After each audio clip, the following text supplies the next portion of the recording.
By 2003, the new Top Gear was a certified hit. Clarkson and Hammond had established a two-man dynamic of chaos and hyperactive energy. It was loud, fast, and exciting. But it was also incomplete.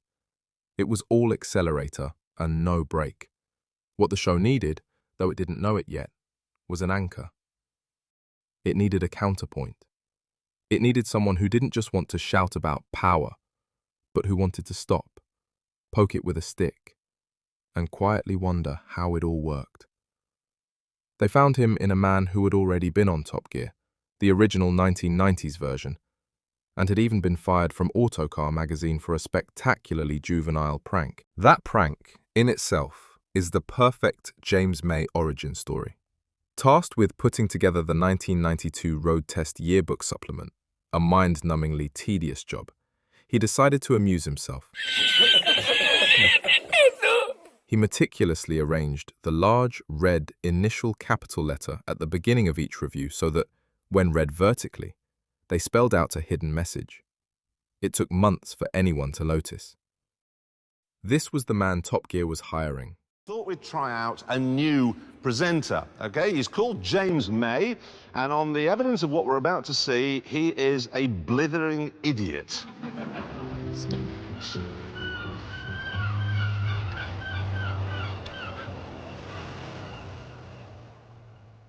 He was patient, subversive, meticulous, and funnier than his serious exterior would suggest. When James May joined Top Gear for its second series, replacing the previous, more conventional host Jason Dorr, the formula was instantly complete. He wasn't a daredevil like Hammond or a provocateur like Clarkson. He was slow, and he was proud of it.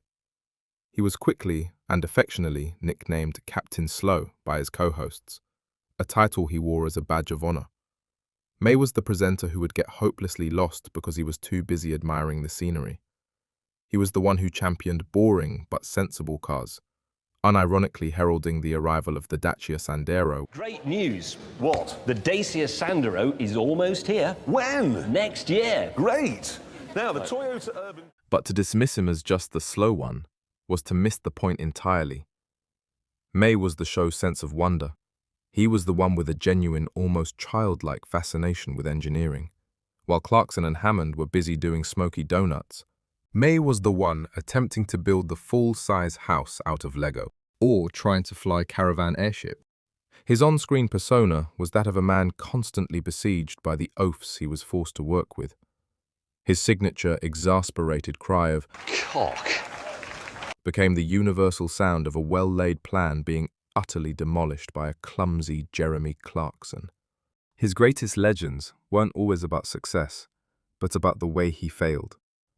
He was the driving force behind many of the trio's most absurd, ambitious but rubbish builds, from their disastrous amphibious cars to their attempt at creating a sensible, convertible people carrier. And yet, beneath the bumbling, floral-shirted exterior was a driver of immense, hidden skill. This was never more evident than in 2007. The Bugatti Veyron, a car with 1,001 horsepower, had one final record to claim: its mythical top speed.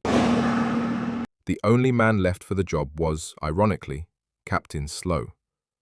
On a closed German test track, with a mixture of terror and meticulous focus, James May pointed the Veyron down the 5.6-mile straight and held on. He reached 407 kilometers per hour, 253 miles per hour. And that's as fast as I'm ever going to go. He was the man who had driven faster than any Top Gear presenter in history. It was the ultimate vindication.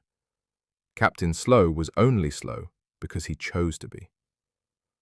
As he would later say about the Veyron, Incredible. That is... it's made my eyes water. he was also, famously, the one who most wanted things to be proper. This fastidiousness made him the perfect victim.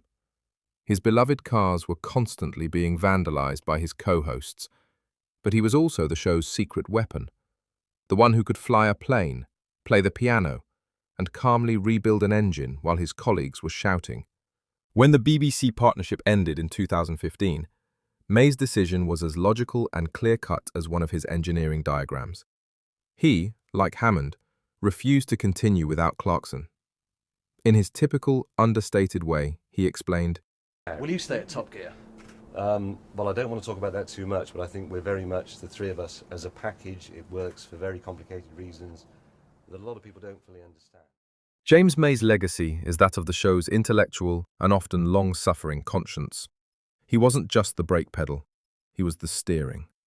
He provided the direction, the curiosity, and the critical reminder that cars are more than just speed.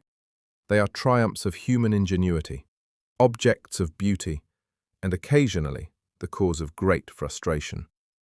He was the calm in the eye of the storm, the anchor in a sea of chaos, and the only man who could make a review of a beige family saloon compellingly, brilliantly, and properly good. Thanks for watching. If you enjoyed this video, don't forget to hit like, subscribe for more content, and share your favorite James May moment in the comments below.